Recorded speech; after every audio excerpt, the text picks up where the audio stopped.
This is a concise and complete look at English and British history.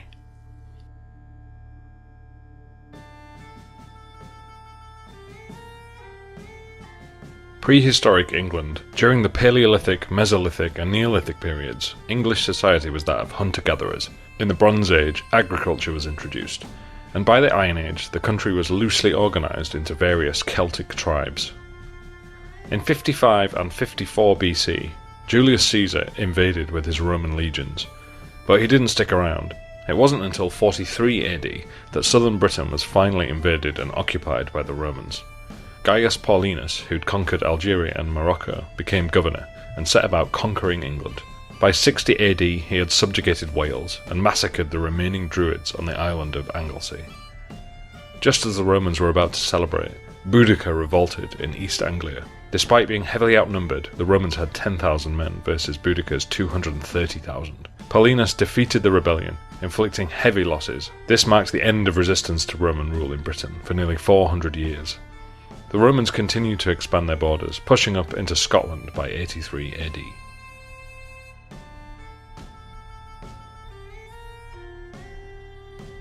In the 5th century, Britain came under repeated invasion by the Germanic Saxons, who formed Anglo-Saxon kingdoms which eventually covered most of England. By 600 AD, there were 7 kingdoms known as the Heptarchy. No, not those 7 kingdoms.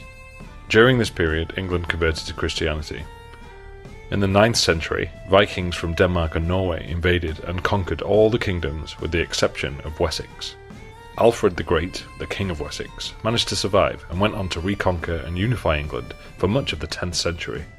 Then a new series of Danish raids resulted in the wholesale subjugation of England to Denmark under King Canute in the early 11th century.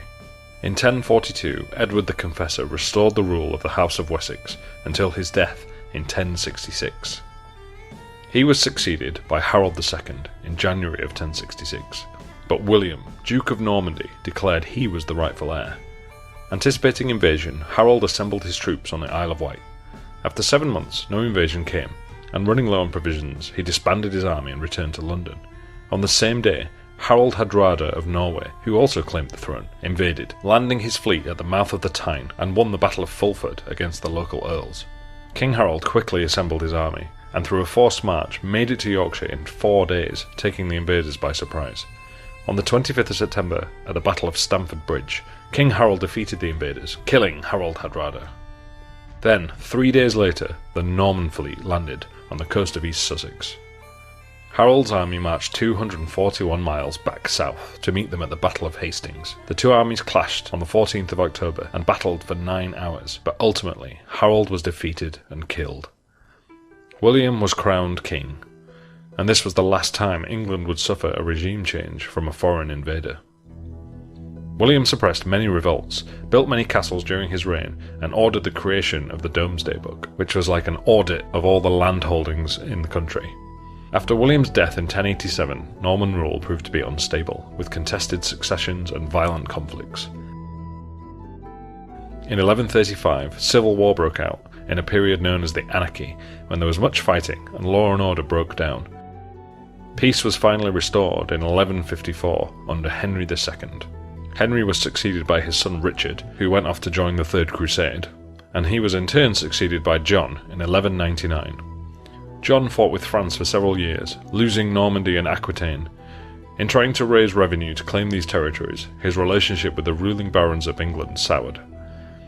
This resulted in his creation of the Magna Carta, a charter of rights that promised protection of the church, protection of the barons from illegal imprisonment, access to justice, and limits on feudal payments to the crown. However, neither side stood by their commitments, and this resulted in the First Barons' War in 1215. After 2 years of stalemate, John died of dysentery, allowing his 9-year-old son Henry III to take the throne and re-establish royal power. Henry reissued a modified Magna Carta, and this act would become a central part of English politics for the next few hundred years. A second Barons' War broke out in 1264, and Henry was captured by Simon de Montfort, the Earl of Leicester, who became the de facto ruler of the country. De Montfort laid the foundations for modern parliamentary democracy by stripping the king of unlimited authority and including ordinary citizens. However, he He also expelled Jews and destroyed records of debts owed to them, resulting in many deaths. After just a year of rule, de Montfort was defeated by forces loyal to the king, led by his son Edward, and Henry was restored to power. Edward then succeeded him in 1274. Edward rebuilt the status of the monarchy and built more castles. He also conquered Wales and made it part of England. Edward tried to invade Scotland but was unsuccessful. He was succeeded by his son Edward II, who was overthrown and possibly murdered by his French wife Isabella and a rebel baron, Roger Mortimer. They ruled for a few years before being in turn overthrown by Edward III in 1330. Edward III took steps to restore royal power, but in 1340 the Black Death arrived in England. The plague killed between 30 and 60% of the population and had a huge impact on the country. Edward also made a challenge to the French throne, resulting in a series of conflicts between Britain and France, known as the 100 Years' War. The 100 Years' War deserves a video of its own, but to summarise, England won great victories at Crécy, Poitiers and Agincourt, which encouraged them they could ultimately triumph and to pour more money and resources into their campaigns. One of the side effects of this was the Peasants' Revolt in 1381, over taxes and other rights. Ultimately, the French monarchy's resources proved too great, and in a series of defeats, the English lost the war in 1453 and never seriously pursued claims over France again. The war transformed armies from feudal structures to professional standing armies. Artillery became important over heavy cavalry. It also gave rise to strong nationalism in both England and France. In the aftermath of the war, England was left with economic problems, the stresses of the feudal structural system, and the weak rule of King Henry VI. These factors resulted in the Wars of the Roses, a series of bloody civil wars for control of the throne. It was fought between the House of Lancaster and the House of York between 1455 and 1487. This bloody period saw many battles, many sitting on the throne, and is also worthy of a video of its own. Ultimately, the defeat of Richard III at the Battle of Bosworth Field allowed Henry VII of House Lancaster to assume the throne.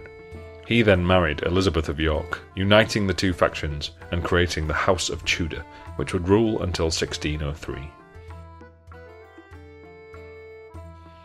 The Tudor period has been described as an English Renaissance, and marks a period of peace in which the arts experienced a surge and led to numerous famous works, such as those of William Shakespeare. Henry VII and his son Henry VIII, best known for his 6 marriages, greatly increased the power of the monarchy and the country. Elizabeth I followed up this period with a golden age, so called because of its contrast to the following period. Elizabeth's reign saw the destruction of the Spanish Armada, and Britain began to benefit greatly from the new era of transatlantic trade brought by the discovery of America. Elizabeth died in 1603 with no heir, and the crown passed to James I of Scotland, thus unifying the two countries under his personal rule in the Union of the Crowns, though the two countries would remain separate until the Act of Union in 1707. The Gunpowder Plot of 1605 was an attempt led by Guy Fawkes to blow up the House of Lords and assassinate King James. The thwarting of this conspiracy is still celebrated today. James's reign was followed by King Charles I until the English Civil War in 1642 to 1651. The Civil War was fought primarily over the manner of England's governance and pitted royalists, cavaliers, against parliamentarians, roundheads. At the Battle of Worcester, the parliamentarians finally won. This resulted in the trial and execution of King Charles, the exile of his son Charles II, and the replacement of the monarchy. In its place, a republic with Oliver Cromwell as the head of state and government. The wars established that an English monarch cannot govern without Parliament's consent, and set up Parliament as the source of power. When Cromwell died in 1658, his son Richard proved to be a weak ruler with little support.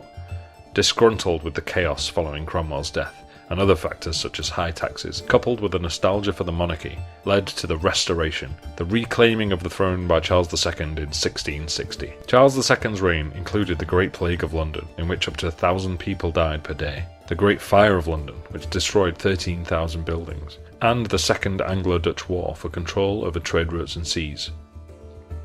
England lacked the money to make its entire fleet seaworthy, and a Dutch raid on the shipyards at Chatham destroyed 15 ships in the most devastating loss in the history of the Royal Navy. To make matters worse, the flagship, HMS Royal Charles, was captured and returned to the Netherlands as a trophy.